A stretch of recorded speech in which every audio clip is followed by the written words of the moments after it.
Hey guys, Shelby Smith with Jiminy Crickets coming at you live from the Cricket Castle.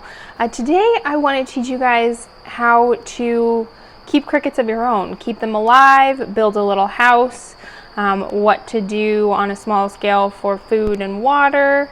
Eventually we'll get into breeding and all that kind of stuff, but I really just want to run you guys through the basics of keeping crickets, because that is probably one of the most common questions that I get from reptile owners, people who are looking to start their own small scale farm.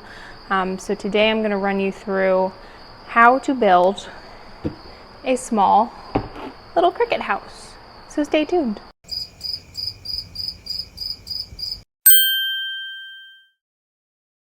So first things first, you are going to need some kind of container. This is just one that I actually use for another purpose other than actually rearing crickets in. It is a 20 quart. I think I got it at Walmart. There's lots of different sizes you can use. Depending on how many crickets you're keeping, it depends on what size of container you will choose. Most reptile owners or whatever else you're going to be keeping crickets for on a small scale generally will take 1,000 or so crickets at a time. I would recommend for 1,000 maybe you go a little bit bigger than this, but if you're doing 500 or less, 20 quarts is more than plenty in terms of space. So there's a white lid somewhere that goes for this, but it's just a clear plastic tote. You can also do a colored tote that's not transparent. Actually, your crickets might like that better. It stresses them out a bit when it's clear. If you want to do a clear one though, a clear one that's colored, the ideal one, if you can find one, is a red transparent tote. And the reason for that is crickets can't see the color red, so it'll just appear as black to them, but you'll be able to see them inside. But if you were doing this for some sort of like science project or just in general keeping them on the small scale, you definitely can do a transparent plastic box.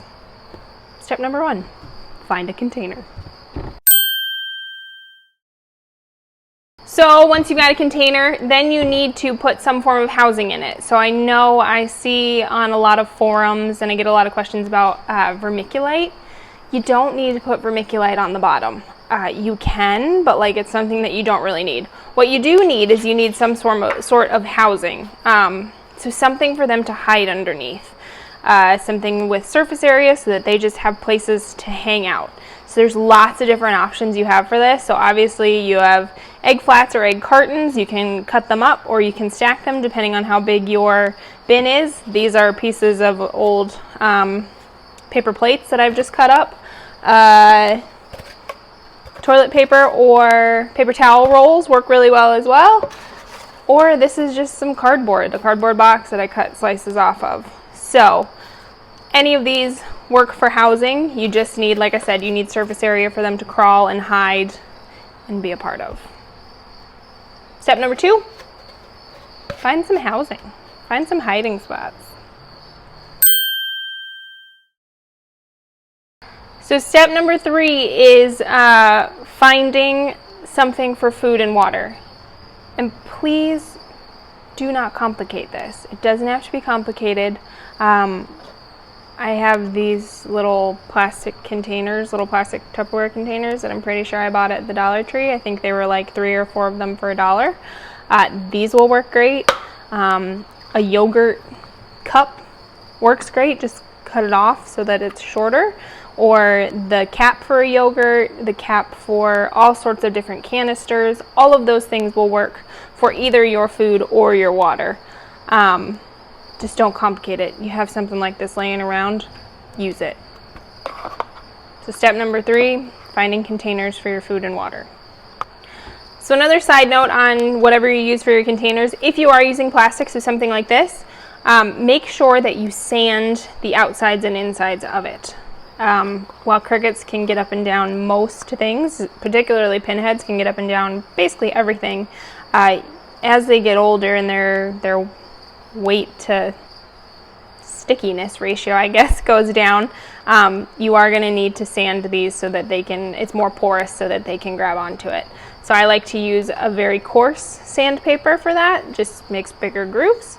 But you are going to want to scuff up all sides, inside and outside, top, bottom, all of that on whatever you use if it's plastic. Same will go for breeding trays later on, but we'll talk about that on another day. And the last thing that you'll want for the water is just some rocks, some pebbles. Basic pea rock will work. If you have like aquarium pebbles, stones, whatever you call them. If you have the things that you put at the bottom of an aquarium, those will work as well. But I would suggest pea gravel, standard rock. It'll be the cheapest. It'll be the most abundant depending on where you are. That works really well for the waterers. Again, do not complicate this, just like you're not going to complicate all the rest of it. You can do it with mostly things that you can find around your house or in your backyard. So the final step is assembly. So I will show you what I would do with this setup of all of the different random things that I've brought together to make what would be a cricket house. Might even put some crickets in it just to show you what it looks like. So assembly wise, I'm going to go ahead and put in the water and the food first. You can really put them anywhere in the bin that you want. I'm just setting them there just because. And then put in your housing. So whatever you've got, actually I might cut my paper towel roll in half there so it fits nicer. Set them in there like that. Prop them up however you want. If you want to nicely stack them in there, you totally can. But just like that, easy peasy, you have a cricket house. The one thing that I am missing obviously is that the top of the bin. The thing that you want to do with that, especially if you are having a couple hundred crickets in this bin, you're gonna want to drill some holes in the top.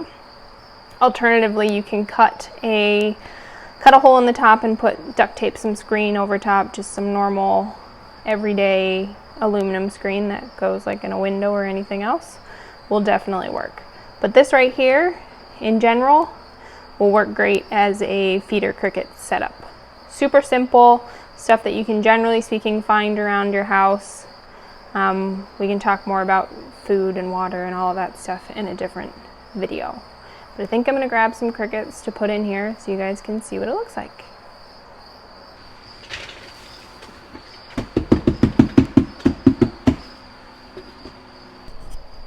Just like that. Happy crickets in their new house. So now that you have your house built, the biggest piece of advice I can give you is make sure that you keep them warm. Obviously keep them fed, keep them watered, make sure that there's proper ventilation so that they're getting decent airflow as well as you can in a small scale, but keep them warm. So you need to, depending on the breed that you're raising, so I raise Acadia domesticus, so the common house cricket, native to Southeast Asia. Honestly, you get them below 80 degrees, they're not very happy, but I realize not everyone can have a cricket castle that they devote to ideal temperatures for Acadia domesticus.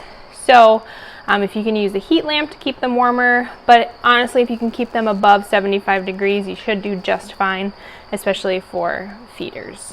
So, happy building. Hopefully that's a super simple way to show you how to make a cricket house out of things that you probably have laying around. Thanks for watching.